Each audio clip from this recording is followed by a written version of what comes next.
এরপর প্রশ্ন হলো, খতম মিলাদ কিয়াম 3 দিনা 4 দিনা 40 নাকি বিদআত? সঠিক কথা জানালে আপনার প্রতি এলাকাবাসী কৃতজ্ঞ থাকবে। দেখেন, খতম মিলাদ, খতম বেদাত হবে কেন ভাই? খতম মানে বুঝছেন? খতম মানে হলো যে আপনি কোরআনে কারীম পড়ে শেষ করলেন শুরু থেকে শেষ পর্যন্ত, এটা তো ভালো জিনিস। কোরআনে কারীম শুরু থেকে শেষ পর্যন্ত কি করলেন? পড়ে শেষ করলেন, এটা দোষের কোনো কিছু না। কিন্তু হুজুর দিয়া কন্ট্রাক্ট করে কোরআন খতম পড়ানো, এটা নাজায়েজ কাজ, এটা গুনার কথা।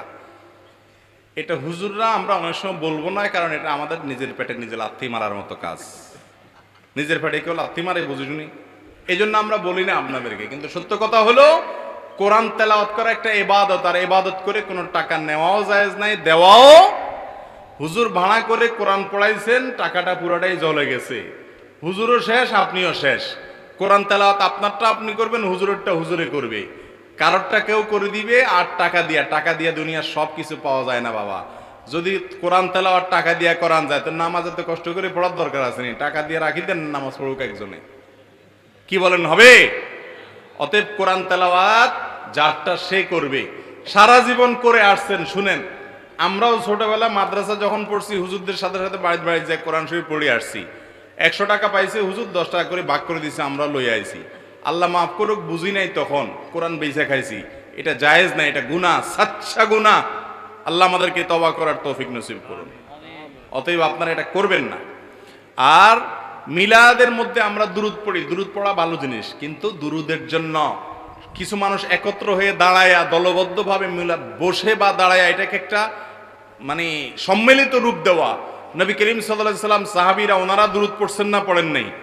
সেই দুরুদটা কি সবাই এরকম দুরুদের জন্য সবাইকে ডাকে একত্র করে একজনের সাথে সুরে সুর মিলায়, তালে তাল মিলায় করছে ওনারা? কোনো হাদিসে নাই। তো ইবাদত যেভাবে বর্ণিত আছে সেভাবে করতে হবে। আপনি যদি এটা নির্দিষ্ট একটা ফরম্যাট বানায় নেন, তাহলে এটার নাম হলো বানোয়াট বেদাত। এটার নাম কি? বেদাত। এটা করা যাবে না। আর 3 দিনা 40 4 দিনা, এগুলোর তো কোনো অস্তিত্ব ইসলামে নাই। এগুলো হিন্দুদের আপনার একটা খাবার আছে, এটাকে বলে হলো শ্রাদ্ধ। শ্রাদ্ধ থেকে এই 40 3 দিনা 7 দিনা এগুলো আসছে। যারা যুবক আছেন তারা গুগলে গিয়া তালিব বসর রপলা আকার দর পিঠে বড় ধ লেখা গুগলে সার্চ দিবেন। এরপরে যে রেজাল্ট আসবে সার্চে, সেটা পড়ে দেখবেন। আমি দেখছি বহুবার। শ্রাদ্ধ হিন্দুরা তাদের ধর্ম মতে, যদি কোনো মানুষের মৃত্যু হয়, মৃত্যু হওয়ার পর তার পক্ষ থেকে যদি খাবার দাবার না খাওয়ায় তার ওয়ারিসরা মানুষদেরকে, স্বর্গে খাবার দাবার দেয়া হয় না, সেজন্য তারা শ্রাদ্ধ দেয়। এটা তাদের ধর্মীয় বিশ্বাস, তারা করে, করুক, তাদের ব্যাপার। ইসলাম আমাদেরকে এরকম কোনো কথা বলে? ইসলাম বলেছে যে ব্যক্তি মারা গেছে তার ওয়ারিসদেরকে সবাই খাওয়াবে, এলাকাবাসী। কেন? কারণ তাদের মন খারাপ, রান্না বাড়া করার মানসিকতা নেই, তাদেরকে সবাই কি দিতে হবে? খানা। এখন আমাদের দেশে তাদেরকে খানা দেয়, ঠিক আছে, প্রথম 2-4 বেলা দিয়া, এরপরে গোটা এলাকার মানুষ গরু জবাই করে খাওয়াইতে বলে তারে।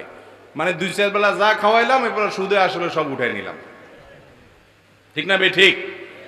এটা অনাচার, এটা ভুল। আপনার বাবা মারা গেছেন, দাদা মারা গেছেন, আপনি গরিব দুঃখীকে খাওয়াইতে চান, খুব ভালো কথা। একটা মাদ্রাসায় লিল্লা বোর্ডিং এ কিছু খাবার পাঠায় দেন, গরিবের বাসা বাড়িতে বাজার করে পাঠায় দেন। আপনি এই যে সামিয়ানা টাঙ্গাইয়া বিয়ার অনুষ্ঠানের মতো করে যে বিশাল বড় অনুষ্ঠান অ্যারেঞ্জ করলেন, মনে হচ্ছে যে আপনার বাপ মারা যাতে আপনি খুশি। মানুষ কখন খাওয়ায় জানেন? কখন খাওয়ায়? খুশি হইলে খাওয়ায়। আকিকা হয়েছে, আপনার বাচ্চা হয়েছে, তখন খুশি হয়ে খাওয়ান। আপনার বিয়ে হয়েছে, অলিমা হয়েছে, নতুন বউ আসছে, খুশি হয়ে খাওয়ান। তো খুশির চোটে মানুষ খাওয়ায়। আপনার বাপ মারা গেছে, মা মারা গেছে, আপনি কি খুশি? তাহলে আপনি এখানে খাওয়ানোর কি হলো? এটা আমাদের নিজেদের বানানো কালচার। নবী করিম সাল্লাল্লাহু আলাইহি সাল্লাম বা সাহাবীরা বা ইসলামের ইতিহাসের পূর্বসূরীরা কোথাও, কোরআনের কোথাও আমাদেরকে মানুষ মারা যাওয়ার পরে এইভাবে খাবারের অনুষ্ঠান, তাও আবার 3 দিন 7 দিন 10 দিন নির্দিষ্ট করে এরকম দিনক্ষণ উদযাপনের কোনো নির্দেশ দেয় নাই। এই বিদআতটা আমাদের সমাজের সবচেয়ে শক্তিশালীভাবে প্রথিত এবং প্রতিষ্ঠিত। আমরা এটার বিরুদ্ধে কথা বলতে পারি না। বেশিরভাগ মানুষ নিজে জানে বেদাত, তারপরও কিচ্ছু উপায় নাই। না খাওয়াইলে এলাকা মানুষ বলে, কি পোলাপান রাখি গেছে, আরে কারো একটু আত দোয়ায় না, আছে না নাই? তো এরকম বহুত কথা সমাজের মানুষ বলবে, তারপরে এগুলো করা যাবে। আমরা করব সেটা যেটা কোরআনে আছে এবং নবী করিম সাল্লাল্লাহু আলাইহি সাল্লামের হাদিসে, কোরআন হাদিসে নাই এরকম কোন কথা মন গড়া যদি সমাজের সবাইও করে, তারপরও আমরা করব।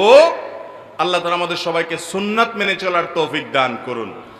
আপনি যদি বাপ দাদার অন্ধ অনুসরণ করেন তো কিয়ামতের ময়দানে নাজাত পাবেন না।